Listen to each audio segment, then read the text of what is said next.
All right, we got with us now the voice of the Cincinnati Bengals and the Cincinnati Bearcats, Syracuse alum Dan Hoard. Dan, thank you for joining us today. It's my pleasure. I wish we were discussing a Bengals Super Bowl appearance. It's been too long. It was fun in 2021. Hopefully, next year the Bengals will be back. They can take the example of the Patriots going from 4 wins to playing in the Super Bowl this year. The Bengals only won six, so maybe they can do something similar next year. Well, tell me a little bit about 2021 and your experience, because I know that's not your only radio row or a media week experience. So tell me about covering that Super Bowl and what it's like for you. I've covered quite a few actually. When I was a TV sports anchor, first in Syracuse when Channel 5 still had a local sports department, and then I started in Cincinnati at Fox 19, the Fox affiliate here. I covered, I think, 5 or 6 Super Bowls. So it's always a great experience. When I was in Syracuse, we covered the Super Bowl because the Bills were in it. And back then, as a CBS affiliate, we had the AFC games. So I grew up near Buffalo as a Bills fan. It was awesome for me to go to those Bills Super Bowls, really as a fan, as much as a journalist, and see what the spectacle was all about. But when the Bengals went in 2021 and I got to do it as a play-by-play announcer on the radio, it's one of the greatest experiences I've ever had because when you get into play-by-play, you always hope to have the opportunity to call a championship. Now, my team hasn't won yet, either at the University of Cincinnati or with the Bengals, but just to have that chance, knowing that if your team wins, you're the person that gets to have that moment to describe the championship that's going to be preserved for history. NFL Films loves to use the local radio announcers' calls of those big moments. So, unfortunately, my team didn't win, but it was a thrill to even have that opportunity to possibly call that moment. Yeah. Yeah, I love that, Dan. I know that you mentioned that you were a local reporter in Syracuse, but you were also one in Cincinnati. You've been there for so long now, 25 years. How has the Cincinnati sports landscape changed since you've been there? It's changed a lot because, you know, the sports have changed a lot, for one thing. So let's just take college sports as an example. And you know this at Syracuse. I've been doing University of Cincinnati games for 26 years. I could have never imagined the players getting paid, the transfer portal being wide open. So what I'm doing now is completely different from what I did when I started. In the market of Cincinnati, when I first came to town, the Reds were coming off playing in the National League Championship Series. They seemed to be on their way to being one of the best teams. And then the finances of the sport changed. Now the Reds are constantly scrambling to keep up with teams like the Dodgers that, seemingly have unlimited payrolls. One nice thing about being the Bengals announcer is that with a true salary cap, every team legitimately has a chance. We see that every year in the NFL. So the landscape has really changed, not only in Cincinnati, but in any market that has major college sports or professional teams.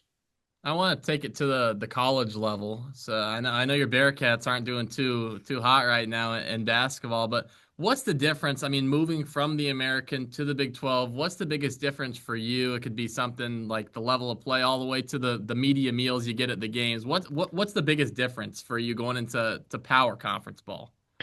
Yeah, the level of competition. Cincinnati made it to the 4 team back then, the 4 team college football playoff in 2021 as a member of the American Athletic Conference. Then they moved into the Big 12, and we thought, well, we made it to the 4 team playoff. We should be able to seamlessly move into the Big 12. But the competition from top to bottom is so much more difficult. The same is true of basketball. Cincinnati has not made it to the NCAA tournament yet as a member of the Big 12, and it's really hard. Kansas is never going to be bad. In the transfer portal era, Texas Tech is never going to be bad with, the amount of money that they're spending and the players that they're able to get. BYU seemingly established a new standard for what you can pay somebody, excuse me, for what they're giving AJ Debanza this year. So, as one of the schools moving into that league that didn't historically, pay players to that extent, excuse me, Grab something to drink here. No worries. Anyway, competing at that level with the money that those schools are spending, and the deep rosters that they have in football and basketball is really challenging. So I didn't think it would be easy, but honestly, it's been a little bit tougher than I anticipated for Cincinnati to compete at the top level with the other schools in the Big 12. Well, Dan, you have so much experience, like previously mentioned, first starting off as a local reporter, moving into college sports, pro ball. What has kept you so invested in this Cincinnati market? I was really lucky. I moved to Cincinnati because my then girlfriend, now wife, Peg, got a job as a news reporter at a station in Cincinnati. So I started looking for jobs in Cincinnati and eventually found one. I never anticipated that this would become my home now for a quarter of a century. I've lived longer in Cincinnati than anywhere else I ever lived in my lifetime. So it has truly become home. And sometimes fate has a way of working out like that.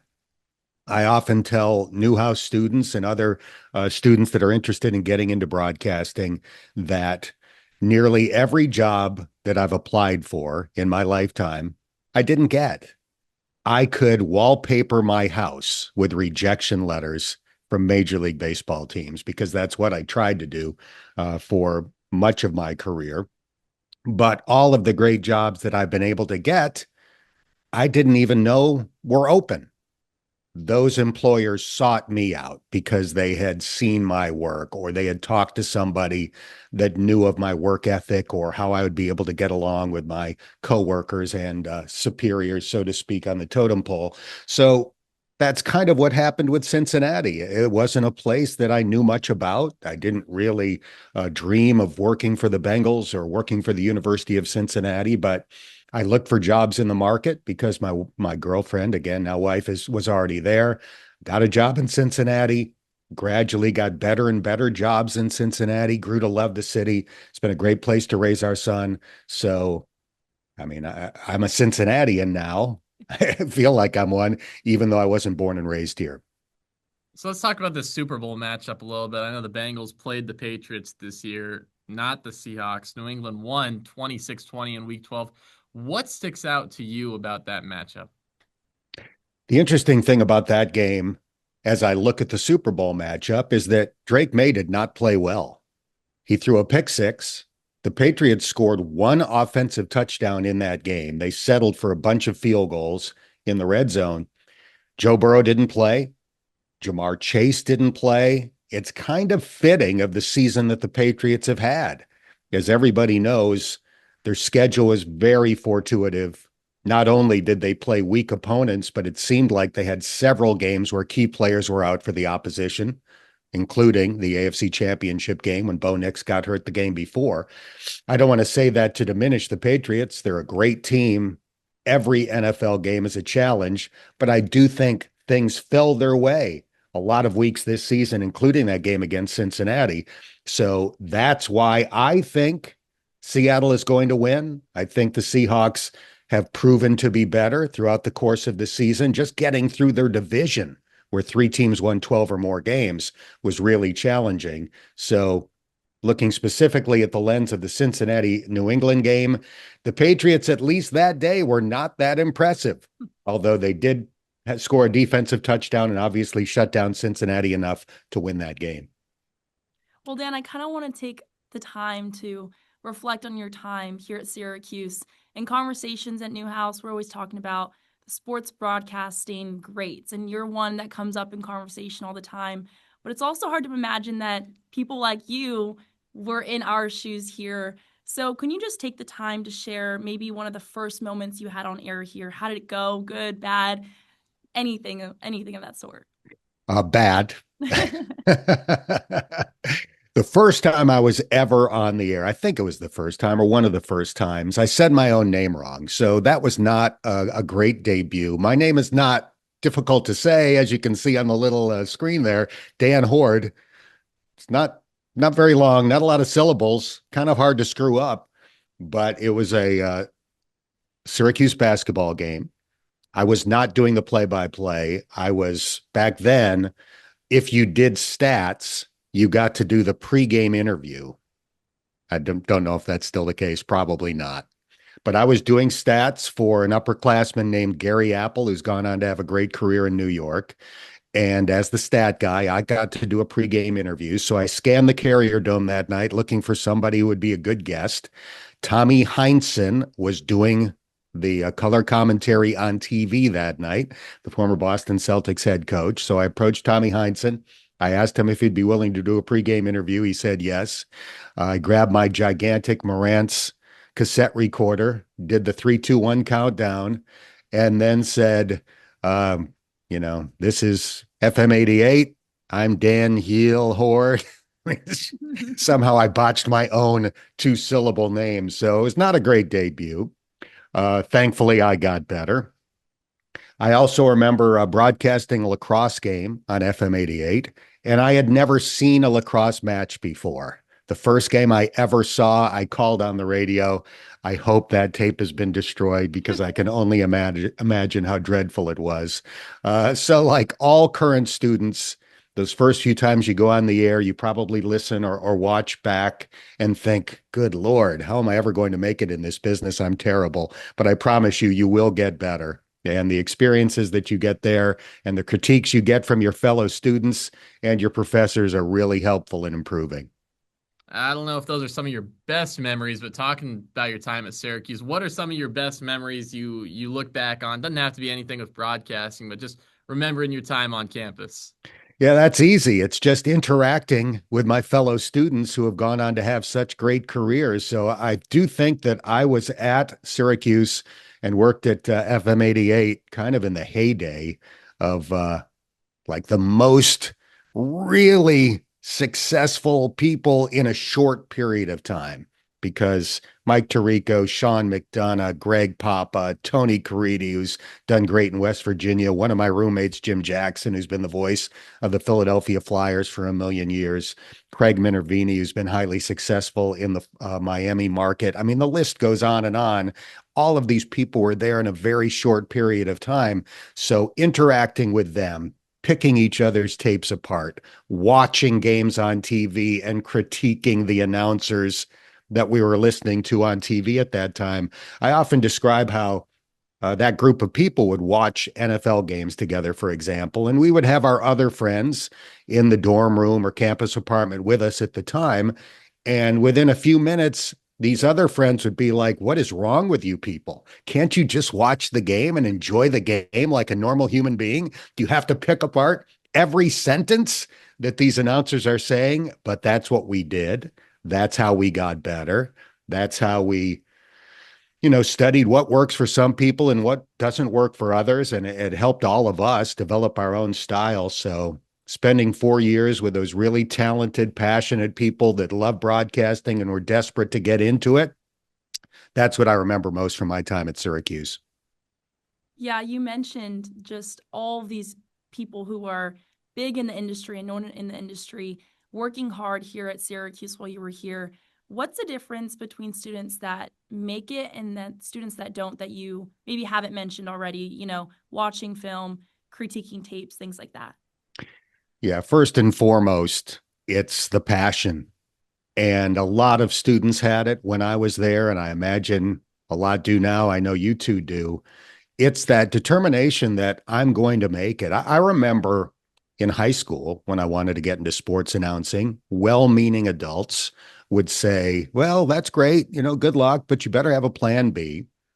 I didn't have a plan B because I knew that I would make it. Now, when I say make it, I didn't necessarily assume that I would call NFL games. I hoped to do Major League Baseball, actually, when I was that age. But I knew that I would earn a living as a sports announcer. And I figured I would be happy almost regardless of how high I made it on the totem pole. If I went back to my small hometown of Jamestown, New York, and was the sports director at WJTN, a small local AM radio station, calling the high school game of the week on Friday night and hosting a sports talk show Monday through Friday, I honestly think I would have been happy. I just wanted to do this job so much that I was laser focused on being successful as a sports announcer. And I think if that is the way you approach it, you're going to make it and you're going to be happy. I know that a lot of people, only assume that, well, if I don't make it to ESPN or if I'm not broadcasting for a major league team, then I'll get out of it and do something else. If that's your thought process, then it might be more difficult because it's really hard to get some of those jobs. But if your feeling is this is really what I'm, focused on doing, and I'll be happy doing it at any level in any place, then I do think that you are going to achieve that goal. Well, you won the prestigious Marty Glickman Award in 2024. I know that's one of your proud accomplishments. You also get to campus once in a while. What are some of your favorite spots you have to hit every time you come back to the Cuse? So when I was back there this year for the Marty Glickman Award to help present it to Matt Park, which was awesome, just walking around campus, honestly, taking pictures and just having those memories come flooding back. I mean, I just spent a day walking around, shooting pictures of everything.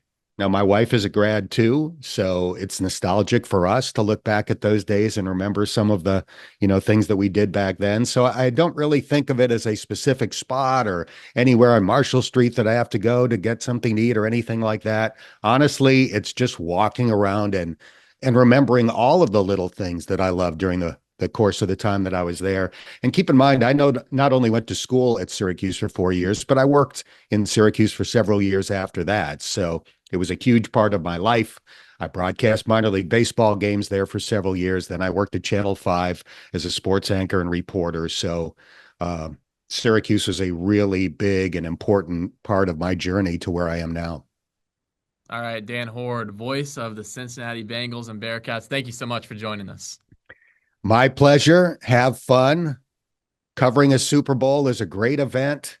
You'll run into so many famous people as part of, the NFL world. And I know you're going to have a great experience. So enjoy it. I appreciate it. We will. All right, cool. Thank you. Thank you so You much. got it. Yeah, my pleasure. This was great to catch up again. How long will you guys be there? A week. So Sunday to Friday. Awesome.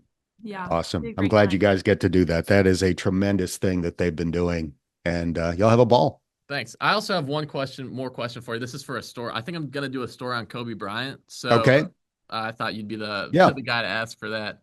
So basically, he's playing safety now for them, but he kind of struggled a little bit coming out playing corner. So what do you remember from him playing corner at Cincinnati and the type of player he was?